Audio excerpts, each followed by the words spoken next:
Oi, gente, tudo bem com vocês, povo de Deus? Eu espero que sim.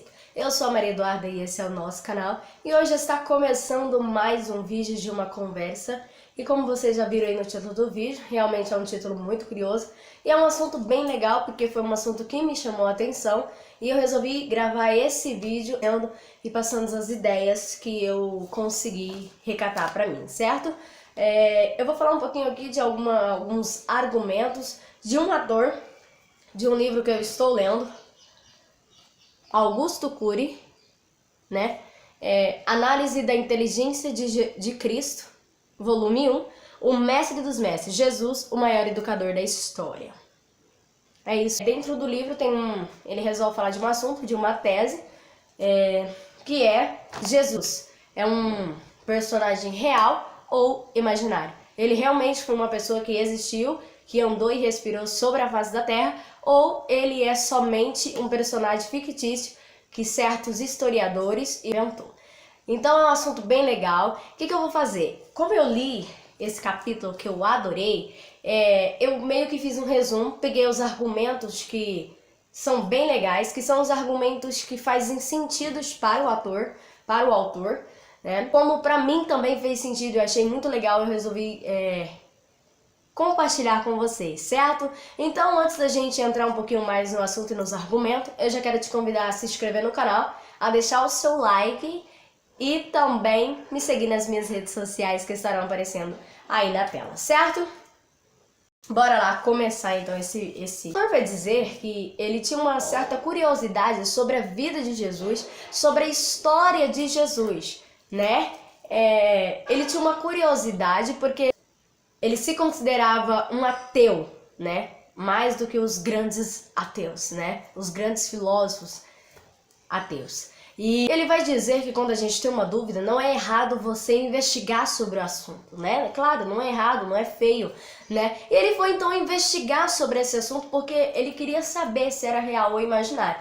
E ele não tinha uma maneira melhor dele investigar do que observando, investigando, lendo e interpretando o que os 4 biógrafos escreveu a respeito de Jesus, que são eles Mateus, Marcos, Lucas e João, que são os 4 escritores que escrevem a respeito de Jesus.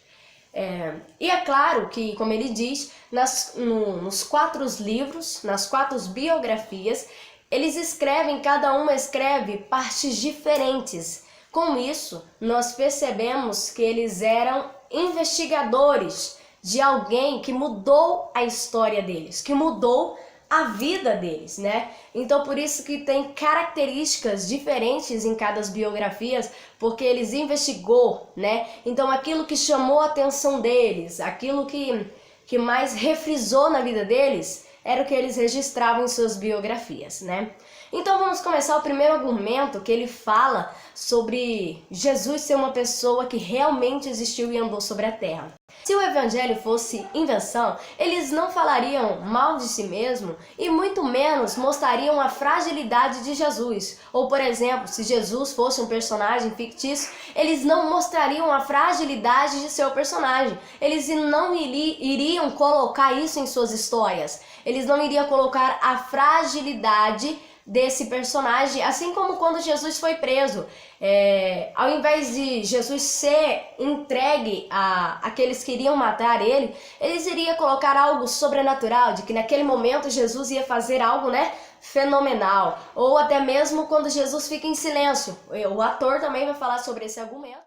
Quando Jesus fica em silêncio diante do julgamento que ele está tendo, né? Quando Pilatos faz várias perguntas para ele e ele escolhe ficar em silêncio. E o que o ator diz, e que eu também acho bem interessante, né? É que se fosse fictício, se fosse um personagem criado pelos biógrafos, por esses homens, a qual nós já falamos aqui, eles não iriam colocar isso, né? Eles iriam colocar o lado forte de Jesus e também eles iriam fazer o seguinte: quando Jesus ficou em silêncio, eles não iriam escrever o silêncio de Jesus. Eles iriam colocar palavras maravilhosas, né? Palavras impactantes para serem ministradas, para serem faladas por Jesus e não mostrar o silêncio de Jesus. E também outro argumento que o ator vai apresentar para nós é sobre quando acontece lá de Pedro negar Jesus, né? E quando Pedro nega Jesus, nós sabemos que Pedro acompanha Jesus até ali onde está apanhando, Jesus está sofrendo por nós, e somente Pedro está ali, né, assistindo aquilo ali. Os discípulos não foram, né? Todos os discípulos não estavam ali. E aí é o que ele diz: quem contou para os biógrafos, para o restante dos discípulos, que ele tinha negado Jesus, como Jesus tinha previsto, como Jesus tinha falado. Então nós vemos que quem contou foi o próprio Pedro, né? E ele contou para cada biógrafo. É o seguinte: quem poderia ensinar para Pedro uma sinceridade tão grande? Por ele ser tão sincero, porque ele é sincero. Então percebemos que foi alguém maior, né? E essa característica é de Jesus, a característica da sinceridade, de que é possível nós aprendermos com nossos erros, né? É possível nós extrair sabedoria dos nossos erros, também assumindo eles, né? E é outra coisa que nós percebemos, que essa característica de Jesus, e que afirma de que Jesus é real e que foi ele quem ensinou isso para Pedro. Outra coisa que o autor ele registra e que me chamou bem a atenção é sobre a humildade que Jesus ele permanece mostrando para nós, uma humildade incrível, e que o autor observou e ele fala para nós, e é uma coisa que faz sentido, é que Jesus evita qualquer tipo de ostentação, né? Porque tinha momentos que era a hora dele falar, né? Vamos dizer assim,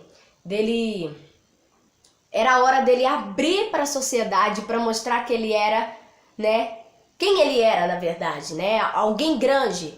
E era esses momentos, ao invés dele falar, ele ficava calado, ele se calava, ele ficava em silêncio, né? Como aqui eu já falei sobre ele ter se defendido na hora do julgamento. Por quê? Com a inteligência que Jesus tinha, quando nós lê a Bíblia, quando nós lê essas biografias dele, nós vemos o quão a inteligência de Jesus é linda, né? É incrível.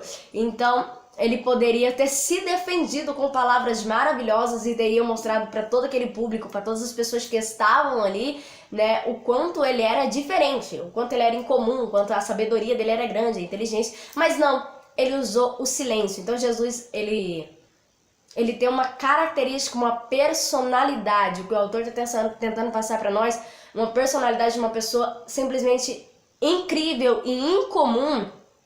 Como o autor disse, que é uma personalidade que é incapaz de alguém criar. Que é incapaz de alguém criar um personagem com a personalidade tão admirável quanto a de Jesus, né? E é por isso que ele chega à conclusão, e nós chegamos à conclusão de que realmente Jesus ele existiu e de que ele era o ser maior, né? E um ser maravilhoso. O que a gente estava falando sobre ostentação é como um exemplo quando ele faz a entrada triunfal em Jerusalém, numa grande reunião religiosa, né, e grandes poderes políticos também. E ali era aquele momento que Jesus estava, vamos dizer assim, um auge, porque tinha uma grande multidão que seguia ele, né, vamos dizer assim, nas palavras de hoje, ele já tinha um grande público. Então era o seu momento de grandeza, vamos dizer assim. E todos ali esperando a entrada dele, ali em Jerusalém, como seria essa entrada triunfal. E aí, mais uma vez, ele faz um ato impressionante. E é um ato de humildade que não dá para explicar e que, se nós formos perceber, olhando para a nossa vida, olhando para a vida de pessoas, de milhares de pessoas que estão ao nosso redor, nós percebemos que é muito difícil para nós, seres humanos, manter esse nível de humildade ou ter esse certo tipo de atitude quando estamos em um certo grau de sucesso, né? Porque se Jesus tivesse entrado andando a pé, né, naquele lugar em Jerusalém, tinha sido menos impressionante. Mas ele escolhe um jumentinho, né? Que até o autor vai dizer, são palavras do autor, que um jumentinho, você tem duas escolhas, ou você ergue os pés ou você deixa ele arrastando no chão, né? Então, assim, é uma característica impressionante, que ele deixa à mostra para todo mundo, que ele não importa com poder político, que ele não importa com fama. Ele simplesmente quer ter humildade e mostrar para as pessoas que o mais importante são manter as suas raízes, são manter o seu foco. Que como nós que somos evangélicos, o foco dele era fazer com que a humanidade reconhecesse que tinham um Deus no céu. Então ele tinha um foco. Então ele não esquecia as suas raízes.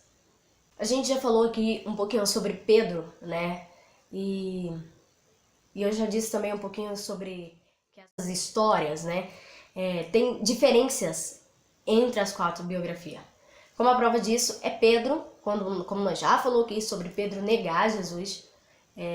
Os 4 livros vão escrever sobre isso, só que com Lucas. Lucas vai falar que após Pedro negar Jesus, Jesus olha para Pedro. Mesmo Jesus no momento de maior angústia, no momento de tristeza, sendo apanhado e humilhado, estando apanhando e sendo humilhado, ele olha para Pedro com um olhar de amor. Que no olhar de Jesus era um olhar de socorrer a alma de Pedro, né? Para socorrer, um olhar que passava amor pela alma de Pedro. E o que o autor vai dizer é que é incrível e não dá para entender que ele mesmo na sua dor, na sua angústia, ele abre mão da sua angústia para se preocupar com a angústia do outro, né? E isso é incrível, né? Isso não é de uma pessoa incomum, porque vamos ser sinceros, quando estamos passando por um momento de angústia, parece que o mundo tem que girar ao nosso redor, né? É muito difícil nós fazer isso que Jesus fez, e é incrível, e por isso que é tão impressionante. Percebemos que Jesus não dá para ter sido criado, não dá para ser simplesmente um personagem criado por alguém, e sim que ele é real, né? E merece toda a honra, toda a glória e todo o louvor. E há essa certa diferença porque cada um anotava aquilo que mais chamava a atenção dele. Como Lucas, ele era médico, então ele tinha esse olho clínico, né? Então essas coisas de mais espiritualidade chamavam a atenção dele, como o olhar de Jesus. Ele percebe que o olhar de Jesus não era um olhar normal, né? E os outros biógrafos, os outros não perceberam isso. Isso é incrível. E uma frase que o autor vai dizer, ele vai falar assim: é possível rejeitá-lo. Ele está falando de Jesus. É possível nós rejeitar Jesus, mas se investigar sobre ele, não dá para negar a sua existência.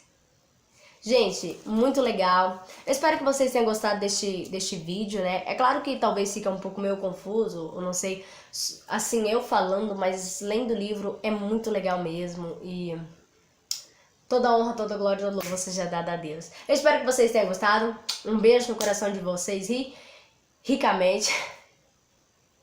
Um beijo no coração de vocês. Deus abençoe a tua vida ricamente. Até o próximo vídeo.